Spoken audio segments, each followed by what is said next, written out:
Corona virus शरीर से जाने के बाद भी अपना प्रभाव छोड़कर जा रहा है। कोरोना से रिकवर हुए मरीजों में अब लॉन्ग कोविड लक्षण देखे जा रहे हैं। कई मरीजों में वायरस खत्म होने के बाद भी वायरस के लक्षण हैं। लोगों को थकान, सिर दर्द और सांसों में दिक्कत जैसी परेशानी, और ये दिक्कतें कई महीनों तक रह सकती हैं। ब्रिटेन में इससे जुड़ी एक स्टडी भी दिखी है जिसमें 11 लाख से ज्यादा लोग ऐसी समस्याओं से पीड़ित हैं। लॉन्ग कोविड की परेशानी से शरीर के कई अंगों को नुकसान का भी खतरा है। अब आपको बताते हैं आखिरकार क्या है ये लॉन्ग कोविड। वायरस खत्म होने से लक्षण खत्म नहीं होते हैं। शरीर से वायरस जाने के बाद कई मरीजों में इसके लक्षण हैं। रिकवर होने के 3 महीने तक लक्षण मौजूद रहते हैं। लक्षण कुछ हफ्तों से महीनों तक रह सकते हैं। थकान, बुखार, सिर दर्द, गंध न आने की समस्या रहती है। कोरोना के बाद दिमागी बीमारियों की शिकायत रहती है। शरीर के कई अंगों को नुकसान पहुंच सकता है। ब्रिटेन में लॉन्ग कोविड पर स्टडी की गई है। 11 लाख से ज्यादा लोगों में लॉन्ग कोविड के लक्षण हैं। रिकवर होने के 1 साल तक निगरानी जरूरी है।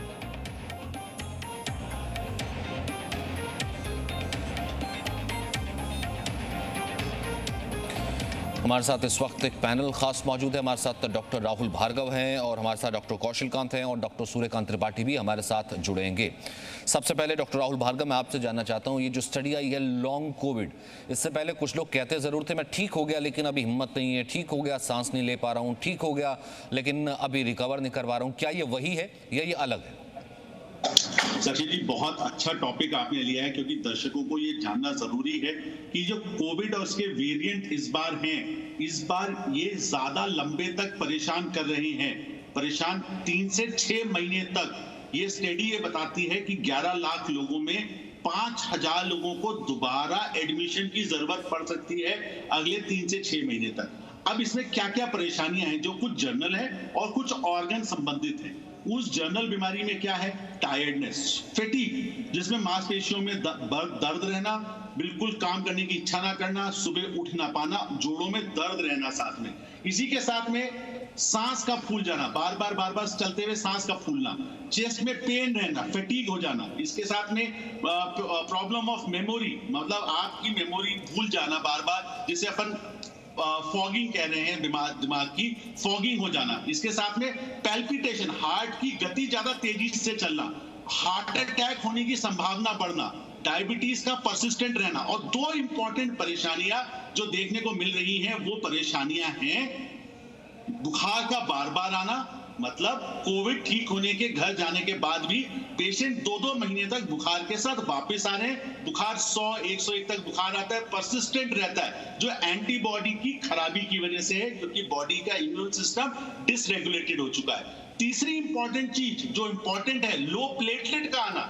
मैं एज ए हीमेटोलॉजिस्ट आपको बता सकता हूं, बहुत सारे लोग, मतलब 1 से 2% लोग जो डिस्चार्ज होके गए हैं, उनका प्लेटलेट काउंट कुछ 60,000, 50,000 और कुछ लोगों का तो 10,000 तक प्लेटलेट काउंट आ गया है। तो ये लॉन्ग कोविड की स्टोरी अभी अनरावल हो रही है देश में। जो लोग सीरियस होके गए हैं, सांस फूलना 3-3 महीने तक लोगों का परसिस्ट कर रहा है। जिनका 10 अप्रैल को हुआ था, आज 10 जून होने को आ रही है, आज उनको अभी भी सांस फूल रही है। इसका मतलब कहीं ना कहीं रिकवरी नहीं है।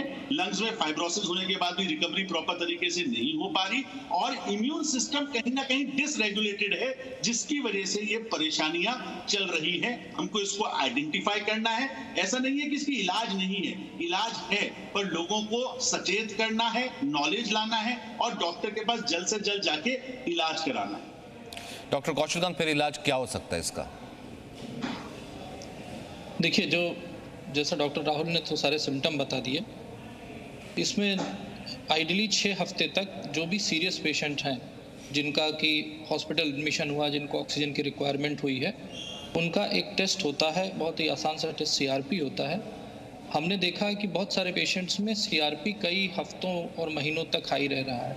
CRP ये बताता है कि बॉडी में इन्फ्लेमेशन जारी है। और मैं CRP ही सिर्फ इसलिए बोल रहा हूँ क्योंकि CRP सबसे ईजिली अवेलेबल है, पूरे इंडिया में कहीं पे भी हो सकता है, 1 दिन से पहले भी रिपोर्ट आ सकती है। तो इसकी मॉनिटरिंग ज़रूरी है। अगर किसी पेशेंट का CRP हाई है, यानी कि उसके अंदर इन्फ्लेमेशन या इम्यून रिएक्शन चल रही है। और इस CRP की मॉनिटरिंग के साथ साथ मैं पर्सनली अपने पेशेंट्स को कुछ इम्यून मॉड्यूलेशन के लिए जो दवा दी जाती है, जो हम लोग रूमेटॉइड आर्थराइटिस में यूज़ करते हैं, इसमें HCQS आता है, इसमें साज आता है, इसमें मेथोट्रेक्सेट आता है, इस तरह की मेडिसिन को सेकेंड लाइन रहना चाहिए। प्राइमरी तौर पे जिन पेशेंट्स का किडनी फंक्शन ठीक है, किडनी में कोई प्रॉब्लम नहीं है, तो long term anti inflammatory agent देने चाहिए प्लस एंटी एलर्जिक एजेंट देने चाहिए। ये 2 प्राइमरी होने चाहिए।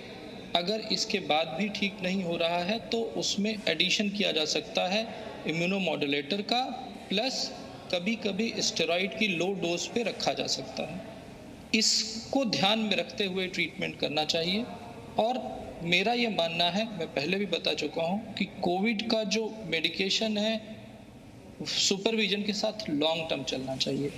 इसमें एक चीज़ बहुत ही ज़्यादा देखने को मिल रही है, जो पेशेंट्स कोविड से रिकवर किए हैं, इन सारी प्रॉब्लम जो डॉक्टर राहुल ने बताई, उसके अलावा पेट में एसिडिटी या ये कहें कि अपर एब्डोमेन में पेन की डिस्कम्फर्ट दिक्कतें बता रहे हैं पेशेंट, अचानक रात में सोते सोते घबरा के उठ जाना और पैल्पिटेशन का होना, ये काफ़ी सारे लोग, थकान, ये सारे नॉन स्पेसिफिक सिम्टम तो हैं, पर ये जो 3 सिम्टम है ये बहुत ज़्यादा पेशेंट्स में मिल रहे हैं। तो इसको जल्दी से जल्दी किसी पोस्ट कोविड सीक्वेली की क्लिनिक में जा करके डॉक्टर को दिखा करके प्रॉपर ट्रीटमेंट लेना चाहिए। लेकिन कोई भी एक्सेप्ट कोआगुलेशन का डिसऑर्डर जिसमें आदमी की लाइफ को खतरा है, बाकी सारी चीज़ों जो मैंने बताई हैं इनको मेडिसिन से ठीक किया जा सकता है।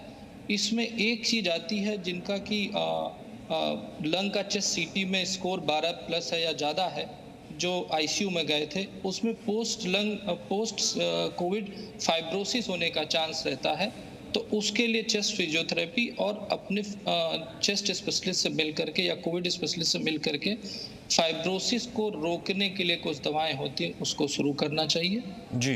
प्रॉपर फिजियोथेरेपी करनी चाहिए। और एक नींद ना आना और स्ट्रेस का प्रॉब्लम ज़्यादा नज़र आ रहा है, उसके लिए किसी अपने उसी डॉक्टर से सिंपल सी कोई भी एंटी एंजाइटी या एंटी डिप्रेशन की लो डोज ली जा सकती है, और मुझे लगता है कि इससे ठीक हो जाएगा पेशेंट, उसको आराम आ जाएगा। बट हाँ, ये लॉन्ग कोविड जो 3 महीने या 3 महीने के बाद है, ये एक आने वाली समस्या है, और जिसका बारे में पेशेंट्स का जानना और डॉक्टरों का अवेयर होना ज़्यादा ज़रूरी है। लेकिन डॉक्टर सूर्यकांत, क्योंकि आप तो सांस के रोग से रिलेटेड डिजीज़ को बहुत करीब से देखते हैं, अब इसमें लॉन्ग कोविड में सबसे ज़्यादा प्रॉब्लम ये आती है कि सांस ठीक से नहीं ले पाना, सांस फूल रही है, लेकिन इस तरीके की दिक्कत नहीं है कि डॉक्टर के पास दोबारा जा करके पोस्ट कोविड की दवाइयाँ शुरू कर दी जाएँ, इलाज शुरू कर दिया जाए या भर्ती हो जाया जाए। तो डे टू डे में अगर ये प्रॉब्लम्स आ रही है, उसको डे टू डे तरीके से फिर कैसे दूर किया जा सकता है? देखिए, पोस्ट कोविड में जो सांस फूलने की समस्या है वो 2 कारणों से, एक तो अभी जैसा डॉक्टर कौशल बता रहे थे, एक तो ये कि जिनका सीटी स्कोर था, जिनको कोविड निमोनिया सीवियर हुआ था, भर्ती होना पड़ा था, और उनमें पोस्ट कोविड पल्मोनरी फाइब्रोसिस हो गई है। यानी जहां एरिया में, जिस एरिया में निमोनिया हुआ था, वहां पर ही थोड़ी फेफड़े में सिकुड़न आ गई है।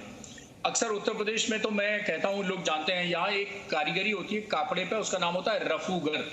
तो रफू करना माने छोटे छोटे धागों से उसको सिलाई करना, वो रफू कहलाता है। तो इसी तरह फेफड़े में एक रफू हो जाता है जिसको हम फाइब्रोसिस कहते हैं। अब जिस एरिया में फाइब्रोसिस होने लगती है, वो एरिया वास्तव में जो फेफड़े का कार्य है, वो क्या कार्य है? ऑक्सीजन को शरीर को पहुंचाना और शरीर से कार्बन डाइऑक्साइड को बाहर लाना। ये केवल ऑक्सीजन कार्बन डाइऑक्साइड का ट्रांसपोर्ट के ऑर्गन का नाम है फेफड़ा यानी लंग्स, जिसका कि मैं डॉक्टर हूँ। अब देखिए, जिस एरिया में पहले निमोनिया थी, तो निमोनिया के कारण लंग उतना पार्टिसिपेट नहीं कर पा रहा था ऑक्सीजन और कार्बन डाइऑक्साइड के ट्रांसपोर्ट में। अभी जिस एरिया में फाइब्रोसिस हो गई है, वो एरिया ट्रांसपोर्ट नहीं कर पा, इसके काम में नहीं लग पा रहा है। तो नेचुरली मरीज चलने में सांस फूल रही है, हो सकता है बैठे बैठे भी सांस फूल रही हो सकता है थोड़ा बहुत ऑक्सीजन का भी रिक्वायरमेंट हो। ऐसे लोगों का जो ऑक्सीजन सैचुरेशन आप पल्स ऑक्सीमीटर से नापते हैं, वो नेचुरली थोड़ा कम मिलता है। लेकिन जो दूसरे सांस के रोगी हैं, वो भी बहुत बड़ी मात्रा में हैं, जिनका मैं पूछता हूँ, उन्होंने कहा डॉक्टर सूर्यकांत सांस बहुत फूल रही है, अब तो सब ठीक हो गया, बस सांस बहुत फूल रही है। तो मैंने कहा अच्छा भाई, पल्स ऑक्सीमीटर उंगली में लगाओ, बताओ कितना है? वो तो साहब 98 आ रहा है। तो ऐसे लोग जिनकी सांस फूल रही है, यानी सांस फूलने का परसेप्शन है उनके अंदर, लेकिन ऑक्सीजन नॉर्मल चल रही है, ऐसी बहुत बड़ी संख्या है।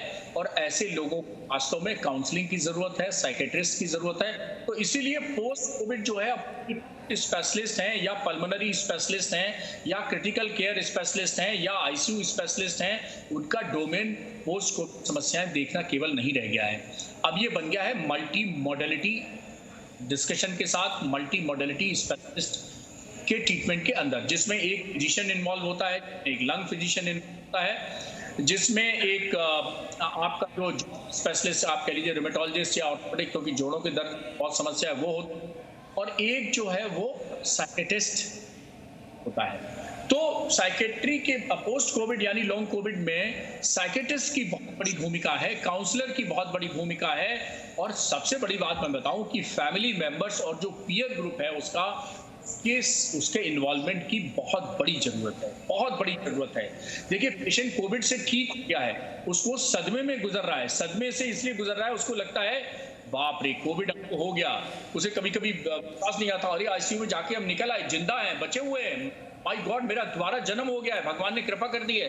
तो इस सदमे से, जिसको हम कहते हैं ना मेंटल लोचा हो गया है, केमिकल लोचा हो गया है, तो बहुत सारे हार्मोनल डिस्टर्बेंस हुए हैं। इसीलिए कई बार डॉक्टर की सलाह से, साइकेट्रिस्ट की सलाह से हम लोग मेलेटोनिन नाम की एक दवा आती है, 3 mg, 5 mg और 10 mg की आती है, depending upon the severity of the problem. वो भी उन मरीजों में देते हैं जिनको रेस्टलेसनेस बहुत है, जिनको नींद कम आती है, जिनका लैक ऑफ कंसंट्रेशन बहुत है। तो थोड़ा बहुत देखिए यहाँ केमिकल लोचा हो रहा है, थोड़ा बहुत ब्रेन में शॉर्ट सर्किटिंग हो रही है, और थोड़ा बहुत जो है वो डिप्रेशन, एंग्जाइटी इस वजह से हो रहा है क्योंकि वो आदमी सदमे से गुजर के निकला, और कुछ को वाकई में पल्मोनरी फाइब्रोसिस हो गई है। तो ये एक मल्टी डायमेंशनल चीज बन गई है, मल्टी डिसिप्लिनरी चीज बन गई है पोस्ट कोविड मैनेजमेंट। और इसीलिए एक हम लोगों ने पल्मोनोलॉजिस्ट ने मिलके 24-25 पल्मोनोलॉजिस्ट ने मिलके पोस्ट कोविड जो केयर होती है उसके लिए एक एक्सपर्ट कंसेंसस स्टेटमेंट भी पब्लिश किया है इंडियन जर्नल ऑफ चेस्ट में। जो एक्सपर्ट हैं, जो जानना चाहते हैं, जिनका इंटरेस्ट 2020 में छपा है, उसको पढ़ सकते हैं। और डॉक्टर भार्गव, क्या खान पान से भी कुछ रिलेटेड है कि पोस्ट कोविड में फिर आपका जो है लाइफस्टाइल चेंजेस और ये सब? देखिए सचिन जी, बहुत अच्छी बात है। इसमें एक चीज हार्ट की और जोड़नी चाहिए। हमने कुछ केसेस अभी देखे हैं जिसमें 3 महीने बाद, 4 महीने बाद कार्डियक अरेस्ट की या हार्ट अटैक की प्रोपेंसिटी बढ़ चुकी है। क्यों? क्योंकि ऑक्सीजन कम रहती है, शरीर को ज्यादा काम करना पड़ता है। ये यकीन है, जो लोग खराटे भरते हैं उनको ऑक्सीजन की कमी रहती है, हार्ट को ज्यादा काम करना पड़ता है और हार्ट अल्टीमेटली फेल हो जाता है। तो इसी के लिए जैसे डॉक्टर सूर्यकांत ने भी बताया, फोर्टिस वगैरह में भी पोस्ट कोविड क्लिनिक स्टार्ट हुई है, जिसमें कार्डियोलॉजिस्ट, पल्मोनोलॉजिस्ट, साइकेट्रिस्ट, एक बहुत बड़ा काम इसमें साइकेट्रिस्ट का है, क्योंकि डिप्रेशन, मेंटल फॉगिंग जिसे अपन कहते हैं, वो बहुत कॉमनली लोगों में पाई जा रही है। तो इसमें उनका होना, साथ ही में रूमेटोलॉजिस्ट, इन्फेक्शियस डिजीज का होना बहुत ज्यादा आवश्यक है, क्योंकि ये बीमारियां देखिए ये 3-6 महीने नहीं चलेंगी। अभी तो जो लंदन ने बताया कि 11 लाख की स्टोरी जो कहानी हुई हिंदुस्तान में, इस वेव में जिनको लंग का इन्फेक्शन हुआ है ये 6-8 महीने तक चलेगा, क्योंकि इस बार रिकवरी बहुत अच्छी नहीं है। तो इसके मद्देनजर रखते हुए इनको रिहैबिलिटेशन, जिसे हम चेस्ट रिहैबिलिटेशन कहते हैं, जैसे डॉक्टर सूर्यकांत ने कहा था, उसकी आवश्यकता सबसे ज्यादा है जब प्लेटलेट लो हो जाते हैं। क्योंकि बहुत सारे लोग अब ब्लड टेस्ट करा रहे हैं फॉलोअप पे आके, तो उनका प्लेटलेट काउंट लो आ रहा है। तो ये भी समझना जरूरी है कि जब तक प्लेटलेट काउंट शरीर में 20,000 से ऊपर है तो घबराने की आवश्यकता नहीं है। बट हाँ, अगर वो 20,000 से नीचे जा रहा है तब आपको डॉक्टर को दिखा के अपने को IVIG या स्टेरॉइड की शॉर्ट कोर्स देने की आवश्यकता पड़ेगी। इसीलिए जरूरत है कि 60,000, 70,000, 80,000 प्लेटलेट काउंट पे ना डरें और सीरियल तरीके से मॉनिटरिंग कराते रहें प्लेटलेट काउंट की, क्योंकि वायरस बहुत बार प्लेटलेट के प्रोडक्शन को और डिस्ट्रक्शन को दोनों को ऑल्टर कर देता है, प्रोडक्शन कम कर देता है, डिस्ट्रक्शन को बढ़ा देता है। तो ये कुछ पिक्यूलियर परेशानियां हैं जॉइंट पेन्स की, डॉक्टर कौशल ने ऑलरेडी बता चुके हैं आपको। एक इंपॉर्टेंट चीज, डायरिया की प्रॉब्लम बहुत आ रही है, और मैं आपको थोड़ा सा हाईलाइट करना चाहूंगा बुखार का। कि कोविड होने के बाद लोग घर चले गए, हल्का हल्का बुखार परसिस्ट कर रहा है, हो सकता है उसने स्टेरॉइड देने की आवश्यकता पड़ेगी और छोटी डोज में आवश्यकता पड़ेगी 10 से 14 दिन तक की, क्योंकि इम्यून सिस्टम अभी भी डिसरेगुलेटेड है। तो सचिन जी, जिस प्रकार से कोविड ने एक्यूट में अपना तांडव दिखाया, अभी भी वो लोगों को नहीं छोड़ रहा है। इसका सबसे सीधा तरीका है अपने व्यायाम करना, पौष्टिक तरीके से खाना खाना, साइकियाट्रिस्ट से बात करना अगर आपको परेशानी है, और ऑर्गन स्पेसिफिक कार्डियोलॉजी से कार्डियोलॉजी की, रेस्पिरेटरी से रेस्पिरेटरी की, और हीमेटोलॉजी से संबंधित कोई भी परेशानी हो उसको एड्रेस करना, ना उसको कारपेट के नीचे धक्का दे देना कि हमें कुछ नहीं है। ये परेशानियां हैं, ये परेशानियां रियल हैं और हम इसको समझ रहे हैं, जानते हैं और इसका इलाज हमारे पास है। और डॉक्टर कौशल, क्या ये सभी को ही होती है या सभी को ही होंगी, या जिनको हो रही है वो क्या ज्यादा सीवियर हुए थे? कैसे फिर इसमें बॉटम लाइन देखी जाए? बॉटम लाइन ये है कि अगर पेशेंट को ऑक्सीजन की जरूरत पड़ी है, जो लोग ऑक्सीजन थेरेपी की रिक्वायरमेंट पे गए थे उनमें ये सिम्टम ज्यादा ऑब्वियस देखने को मिल रहे हैं। जो लोग ऑक्सीजन तक नहीं गए थे, पॉजिटिव आए थे, तो उनका जो कॉमनेस्ट सिम्टम जो मिल रहा है, थकान लग रही है, स्लीपलेसनेस लग रही है, एंजाइटी लग रही है, ये चीजें सभी में पाई जा रही हैं। लेकिन जो बाकी सारे कॉम्प्लिकेशन हैं, जैसे जैसे कोविड की सीवियरिटी बढ़ रही है, वैसे वैसे ये पोस्ट कोविड सीक्वली उस ग्रुप में ज्यादा फॉल कर रहा है। यानी कि अगर हम देखें परसेंट वाइज, तो करीब 20-25% में ये ज्यादा सीवियर हो रहा है, जैसा कि जिन लोगों को ऑक्सीजन हॉस्पिटल एडमिशन जरूरत पड़ी थी। लेकिन उसके बाद भी पब्लिक को डरना नहीं चाहिए, क्योंकि ये घबराने की बात नहीं है। इसमें सिंपल डॉक्टर की मॉनिटरिंग और डॉक्टर के छोटी सी एडवाइस से पेशेंट बिल्कुल ठीक हो सकता है। और एक चीज और देखने को मिली है कि कोविड की पैथोलॉजी समझने की जरूरत है। कोविड का जब इन्फेक्शन होता है तो उसकी वजह से फीवर होता है, उसकी वजह से एक्यूट प्रॉब्लम होती है। लेकिन जब कोविड रिजॉल्व करता है, खत्म होता है, तो जो ऑटो इम्यून, अपनी इम्यूनिटी खुद ही प्रॉब्लम करती है बॉडी के नॉर्मल टिश्यूज से, और यही वजह है कि इसमें मल्टी ऑर्गन इन्वॉल्वमेंट हो रहा है।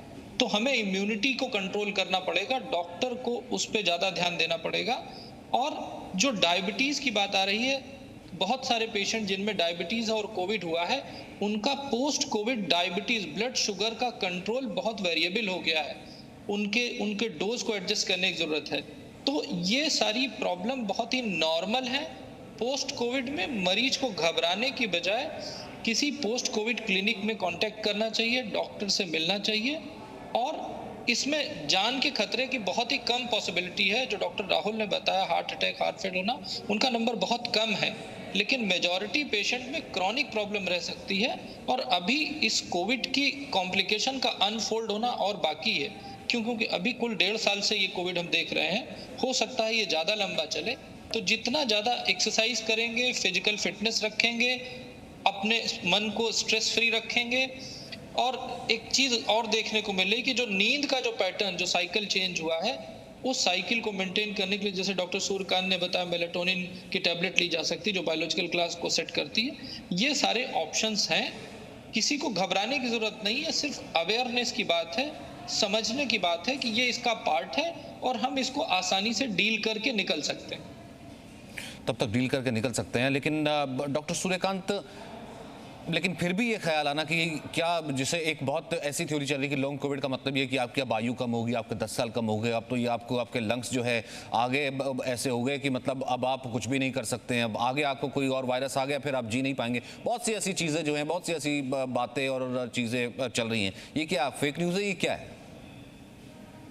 नहीं, देखिए, ऐसा निराश और हताश होने की बिल्कुल जरूरत नहीं है। और आपके पास इतना बड़ा जी न्यूज है, उनके डॉक्टर्स का पैनल है, आप परेशान क्यों होते हैं? आप जी न्यूज देखते रहिए, डॉक्टर्स की बात सुनते रहिए और ये दिमाग से फितूर निकालते रहिए। ऐसा कुछ भी नहीं है। देखिए, ये जो लंग की फाइब्रोसिस हो रही है, अभी देखने में आ रहा है, काफी कुछ सेल्फ लिमिटिंग है, समय के साथ साथ धीरे धीरे ठीक हो जा रही है। ये परमानेंट फीचर नहीं हो रहा है। और जैसा अभी डॉक्टर कौशल और दूसरे लोगों ने बताया कि हमारे पास और भी हथियार हैं इन सब समस्याओं को जूझने के लिए। और जैसे जैसे हम भी, देखिए ऐसा ना, डॉक्टर सूर्यकांत या किसी के, जब मेडिकल कॉलेज में हम लोग पढ़ते थे तो कोरोना पढ़ाया नहीं गया था, तो हम लोग भी पढ़ रहे हैं। We are the learning doctors. हम लोग हैं, प्रोफेसर हैं। मैं 16 साल से प्रोफेसर हूँ, लेकिन अभी मैं 16 महीने से मैं स्टूडेंट बना हुआ हूँ। तो वो 16 साल का प्रोफेसर से अलग करके मैं 16 महीने से स्टूडेंट बना हूँ, मैं भी लर्न कर रहा हूँ। और हम चिंता मत करिए, हम पढ़ लिख के और काबिल बन के आपको बहुत अच्छा लाभ देंगे, आप निश्चिंत रहें। तो ये जो पोस्ट कोविड पल्मोनरी फाइब्रोसिस है, इसके लिए भी हमारे पास निंटेनेब और परफेनिडोन जैसी दवाएं हैं जो काफी हेल्पफुल करती हैं, फाइब्रोसिस को आगे बढ़ने नहीं देती हैं, जो लंग फंक्शन में डिरेंजमेंट आ गया है उसकी स्पीड को भी डिक्लाइन करती हैं, और बहुत सारी चीजें हैं। चेस्ट फिजियोथेरेपी का पूरा एक सिस्टम बन गया है। फिजियोथेरेपी का बहुत बड़ा रोल है। पोस्ट कोविड में जनरल फिजियोथेरेपी भी और चेस्ट की फिजियोथेरेपी दोनों का बहुत रोल है। आपको याद हो कि पुराने समय में लोग जो हैं वो अक्सर स्वस्थ रहने के लिए वो मसाज अपना देखा नहीं, मालिश वालिश करवाया करते थे। तो कोविड को मरीज को भी अपने को राजा वाजा से कम नहीं समझना चाहिए, और अपना जो है वो हफ्ते में 3-4 दिन मालिश वालिश करवाइए, चौड़े से खाइए पीजिए और मस्त रहिए। जितना मस्त रहेंगे, जितना लोगों से इन्वॉल्व रहेंगे, उतना ही ये धीरे धीरे पोस्ट कोविड जो है ना वो या लॉन्ग कोविड ये बहुत कम होता जाएगा। और एक बात बिल्कुल सही है कि जिसका कोविड जितनी जल्दी समाप्त होगा उसको उतना ही कम पोस्ट कोविड होगा। It is directly proportional to your duration of illness. अगर आपका कोविड लंबा हुआ है तो पोस्ट कोविड भी लंबा चलेगा, क्योंकि उनमें ये सदमा भी बहुत लंबा पहुंचा है, गहरा पहुंचा है। अब जो होम आइसोलेशन में ठीक हो गया उसको हो सकता है कोई प्रॉब्लम ना हो, चुटकी बारी छोटी मोटी प्रॉब्लम। जो 2-4 दिन अस्पताल में ऑक्सीजन लेके और फिर चला आया उसको भी बहुत ज्यादा प्रॉब्लम ना हो। लेकिन जो लंबे समय तक अस्पताल में रहा है, हाई फ्लो ऑक्सीजन पे रहा है या बाईपैप पे रहा है, इन्वेजिव वेंटिलेशन पे रहा है, उसको तो बहुत बड़ा सदमा लगा है। वो तो उसे तो ऐसा लगता है कि बस एक मंजिल दूर रह गई थी और हम दूसरी दुनिया में चले जाते हैं। तो वो बच गया है, लेकिन सदमे में है। और कोई भी ऐसी सिचुएशन 15 महीने के अंदर कोई भी ऐसी पोस्ट कोविड प्रॉब्लम अभी सामने नहीं आई है जो मैनेजेबल ना हो। ये सबसे बड़ी बात है। तो ये एश्योरेंस जी न्यूज की तरफ से जाना चाहिए कि पोस्ट कोविड होंगी, लेकिन आप निश्चिंत रहिए। इस देश में 10 लाख डॉक्टर मॉडर्न मेडिसिन के हैं, इतने ही डॉक्टर आयुष सिस्टम के हैं, 20 लाख डॉक्टर्स की फौज है इस देश में आप सबकी सेवा करने के लिए। आपको जो सिस्टम पसंद हो, जो थेरेपी पसंद हो, जहां से लाभ हो रहा हो उसको लाभ कराइए, स्वस्थ रहेंगे, गारंटी है, आप चिंता मत करिए। बहुत बहुत शुक्रिया डॉक्टर साहब। इससे पॉजिटिव नोट नहीं हो सकता था इस कार्यक्रम को खत्म करने के लिए, क्योंकि मेरे पास वक्त इतना ही है। बहुत बहुत शुक्रिया आप सभी का मेरे साथ जुड़ने के लिए। Presenting V News app available on Google Play and App Store. Download it now.